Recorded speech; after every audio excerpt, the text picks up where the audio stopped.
نحمدہ ونصلی ونسلم علی رسولہ الکریم اما بعد۔ آج یہ 9 مئی کو برطانیہ سے محمد سلیم انور آپ سے مخاطب ہے۔ ڈاکٹر ہوں بائی پروفیشن، لنگ اسپیشلسٹ ہوں ہارلو میں یا یو کے اندر، اور ہم اس وقت کورونا کے مریضوں کا علاج کر رہے ہیں۔ پہلے بھی آپ سے مخاطبت کا موقع ملا الحمدللہ۔ ایک وضاحت اور کرنا چاہتا ہوں، اور وہ ہے علاج کے حوالے سے۔ میڈیکل سائنس کا ایک طریقہ علاج ہے جو دنیا میں سب سے زیادہ شائع اور ضائع ہے اس وقت، اور وجہ اس کی یہ ہے کہ اس میں ٹرانسپیرنسی ہے، اور وہ کرتے یہ ہے کہ ہم اپنے کسی مریض میں اگر کوئی دوا چلانا چاہیں اندازے سے کہ بھئی اس بیماری میں اس دوا سے شاید فائدہ ہو جائے، انفیکشن ہے تو اینٹی بائیوٹک شاید ٹرائی کی جائے، انفلیمیشن ہے تو اینٹی انفلیمیٹری ٹرائی کی جائے، اور اسی طرح اینٹی وائرل ٹرائی کی جائے جو وائرس بھی لگتا ہے، کورونا وائرس ہے تو، اور مختلف چیزیں۔ تو اس حوالے سے مختلف دنیا کے جو بڑے بڑے سینٹرز ہیں جہاں یہ کام ہوا، وہاں سے ڈیٹا آتا رہا اور آ رہا ہے اب بھی۔ چائنا سے بہت کچھ آیا، فرانس اور اٹلی، اسپین وغیرہ سے، اب یو کے اور یو ایس سے بھی اب اس کا ڈیٹا پریزنٹ کر رہے ہیں۔ ہم خود اپنے ہاسپٹل میں اس وقت 3-4 چیزوں کو ٹرائی کر رہے ہیں، اور انشاءاللہ تعالیٰ ہم قریب اس کا ڈیٹا بھی پریزنٹ کریں گے۔ کرتے اس میں یہ ہے کہ آپ کو جو دوا آپ نے طے کی ہے، وہ اصل تو اس میں یہ ہے کہ اس کے 2 گروپ ہوں، مریضوں کے 2 گروپ ہوں۔ یہ بھی مریض ہے، یہ بھی مریض ہے، مثال کے طور پہ 50% ادھر ہے، 50% ادھر ہے، اور ان کو آپ دوا دے رہے ہیں، اور جو دوسرا گروپ ہے ان کو ویسی ہی شکل کی ایک اور چیز دے رہے ہیں جو عموماً کچھ نہیں ہوتی، یعنی وہ یا ہوا ہوتی ہے یا پانی ہوتی ہے، ایک چھوٹا سا جیسے نمکین پانی جو ہوتا ہے سالٹ واٹر، اس کو سیلائن کہتے ہیں، وہ ڈرپ میں لگا دیا مثلا، مطلب ایک ہم نے طے کیا کہ بھئی اس ڈرپ سے یہ فائدہ ہوتا ہے، تو اس کی فیک کاپی بناتے ہیں۔ فیک سے مراد یہ کہ فیک تو آپ کو سمجھانے کے لیے کہہ رہا ہوں، وہ ایک پلیسیبو کہلاتا ہے، مطلب یہ کہ وہ دوا نہیں ہوتی، اصل دوا کا انگریڈینٹ اس میں نہیں ہوتا، لیکن اس کی شکل ویسے ہی بنا کے رکھتے ہیں تاکہ دیکھنے والے کو جو دوا دے رہا ہے اس کو بھی پتہ نہ چلے، اور جس مریض کو دی جا رہی ہے اس کو بھی پتہ نہ چلے۔ تو اس اصل طریقہ یہ ہے کہ ڈبل بلائنڈ ہو، وہ ڈبل بلائنڈڈ ہونے کا مطلب یہ ہے دونوں ناواقف ہوں، تاکہ وہ بائز نہ ہو جائے، اپنی طرف سے وہ کس کو کیا دینا ہے یہ فیصلہ نہ کرے ڈاکٹر، اور مریض بھی یہ دیکھے کہ مجھے دوا مل گئی ہے، خود اندر سے اچھا فیل نہ کرنا شروع کر دے۔ کبھی نفسیاتی اثر بھی ہوتا ہے دوا کا، جس کو پلیسیبو ایفیکٹ کہتے ہیں، تو وہ نہ ہو، بلکہ صحیح فائدہ ہو، حقیقی فائدہ ہو جو معلوم کیا جا سکتا ہو۔ تو یہ ہے طریقہ، لیکن ظاہری بات ہے آج کے کورونا وائرس کی فضا کے اندر یہ کرنا مشکل ہے، کیونکہ مریض آپ کے پاس آتا ہے، آپ ہاتھ پیر چلاتے ہیں، جو دوا مل جائے جس پہ آپ کو لگتا ہے کہ شاید اس سے بھی فائدہ ہو جائے ٹرائی کرتے ہیں، ٹرائل اینڈ ایرر پہ چل رہے ہیں، سب لوگ اپنے اپنے طور پہ کوشش کر رہے ہیں، جو ڈیٹا آ رہا ہے اس کے مطابق بھی چل رہے ہیں، اپنے اپنے تجربات کی بنیاد پہ بھی چل رہے ہیں۔ تو الحمدللہ محنت تو بہت ہو رہی ہے ہر طریقے سے، لیکن صحیح طریقے سے اس کا جو رزلٹ آئے گا وہ کچھ عرصے کے بعد آئے گا، جب سارا ڈیٹا آ جائے گا انشاءاللہ تعالی۔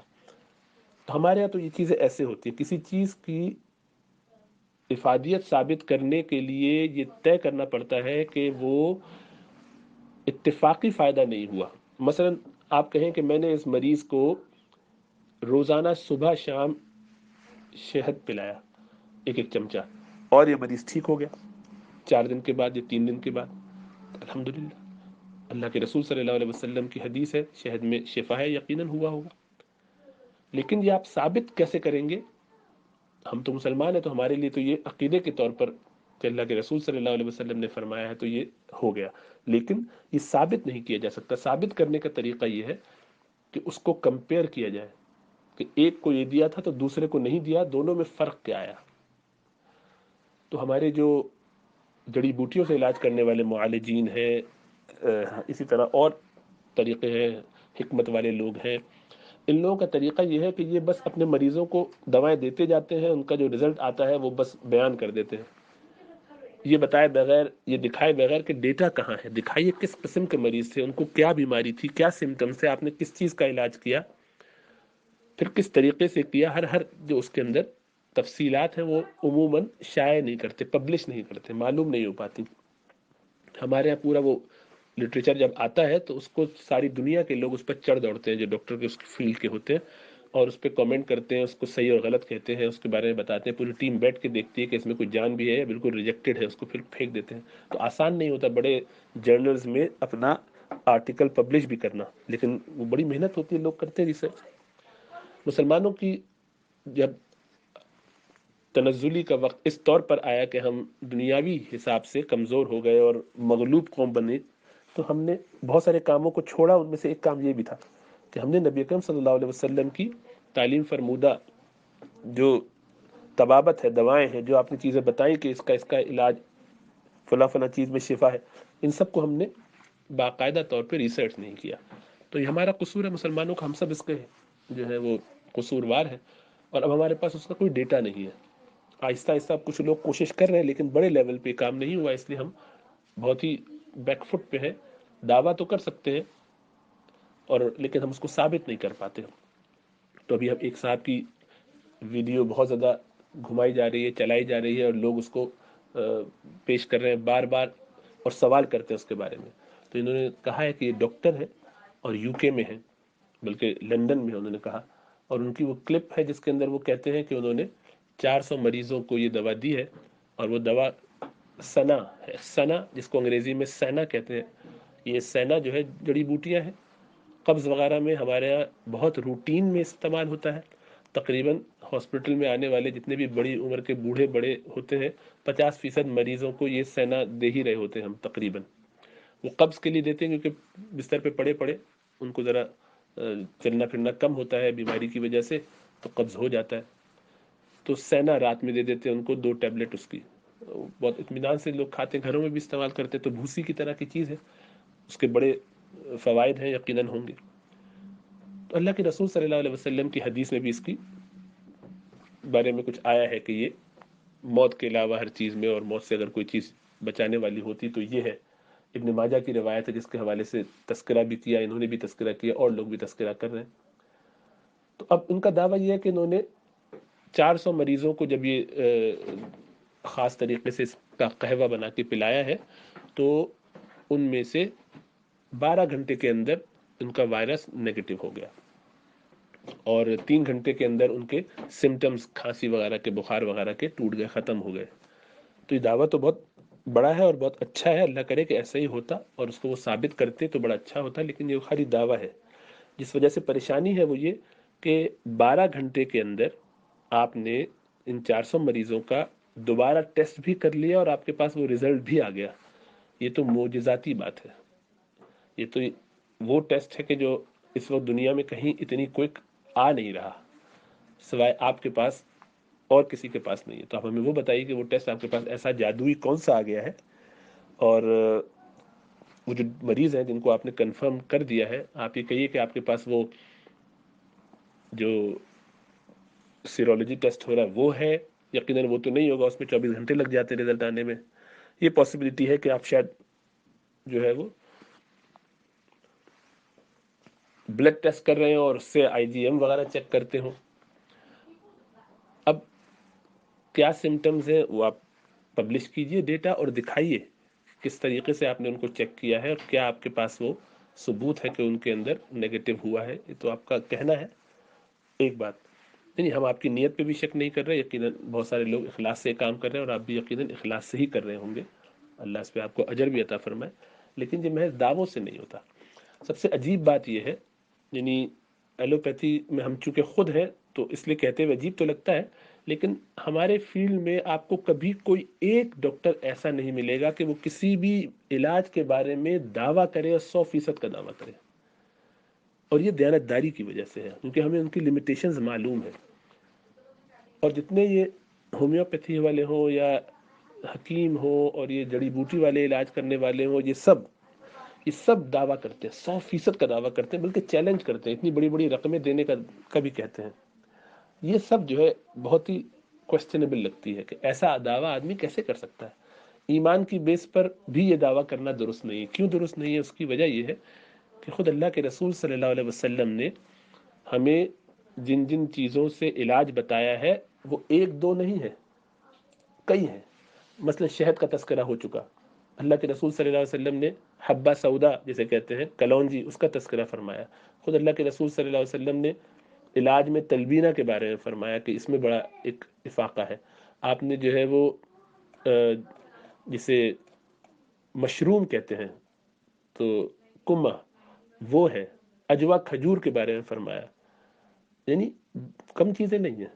سنا کے ساتھ ایک اور چیز بھی اللہ کے رسول صلی اللہ علیہ وسلم نے اسی حدیث میں بیان فرمائی جس کی بنیاد پر یہ علاج کا دعویٰ کر رہے ہیں.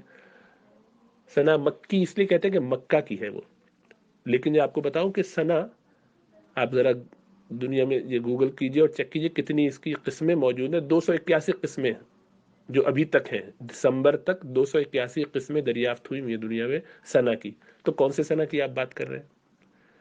تو اس کے ساتھ ایک اور چیز ہے سنوت، تنور کے وزن پر. یہ بھی حدیث میں آیا ہے. اس میں بھی آپ نے فرمایا کہ فإن فیہما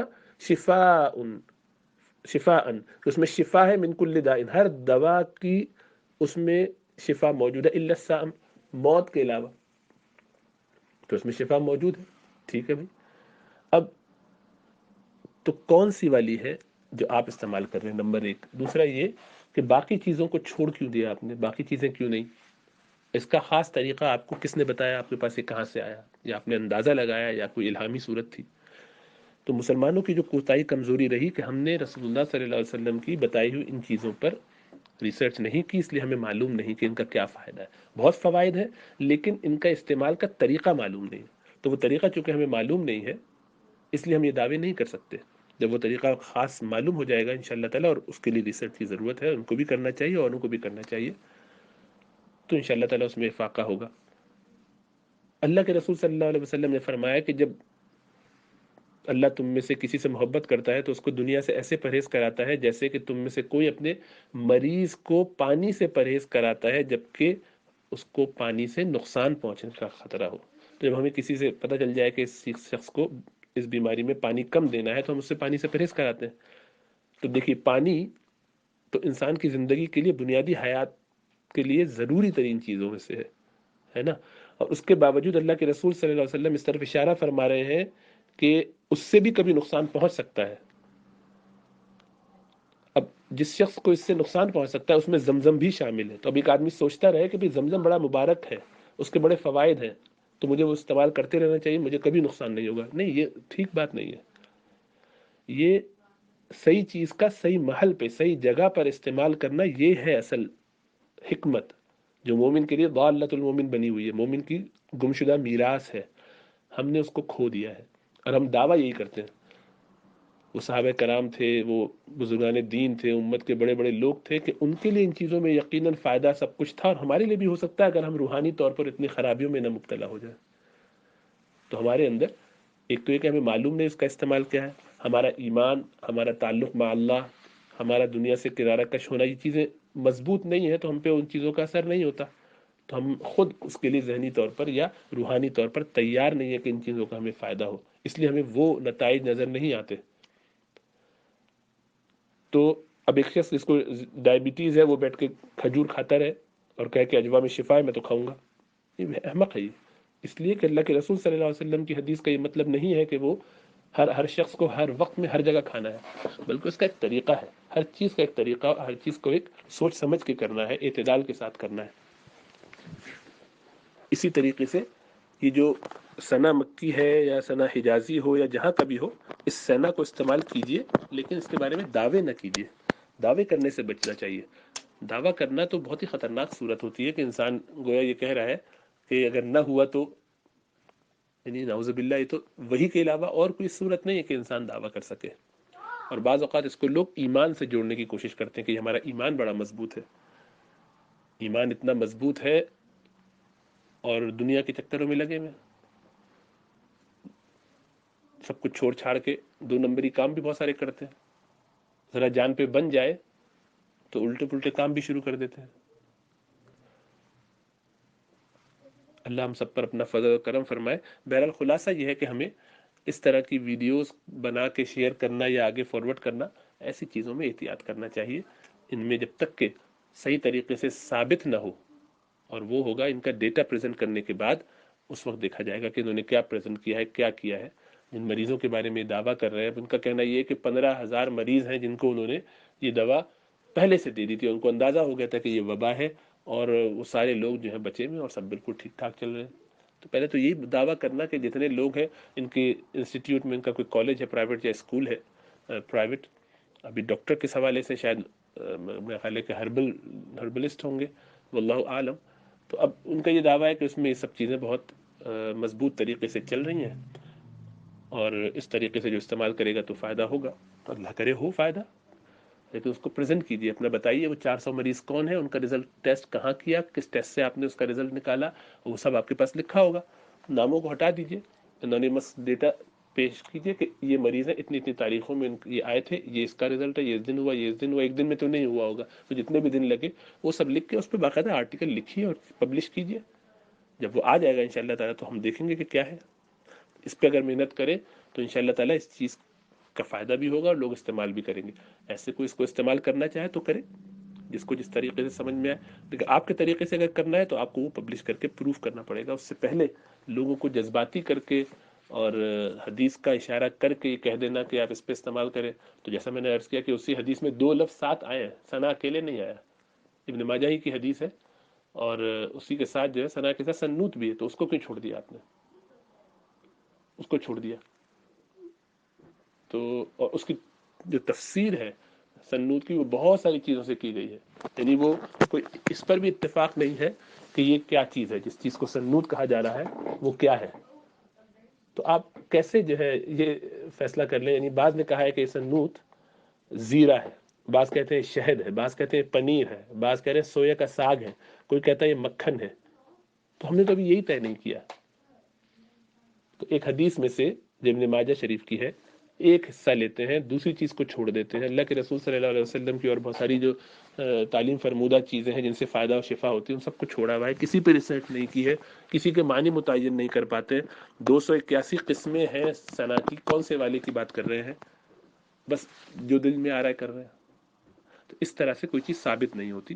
بہرحال ہم خالی اس دعوے کے خلاف ہیں، لیکن یہ کہ آپ لوگوں کو مشورہ بھی دیجیے اور لوگ اس کو استعمال بھی کریں. تو اس میں کوئی مذائقہ نہیں، اس کا کوئی نقصان تو ہے نہیں. اس کی چائے بنا کے پیجیے، یہ ویسے قبض وغیرہ میں مفید ہے اور بھی کئی چیزوں میں مفید ہے. جیسا کہ عرض کیا کہ ہمارے تو پیشنٹ اس پر رہتے ہیں، یہ کوئی نئی بات نہیں ہے، ان یوزول چیز نہیں ہے.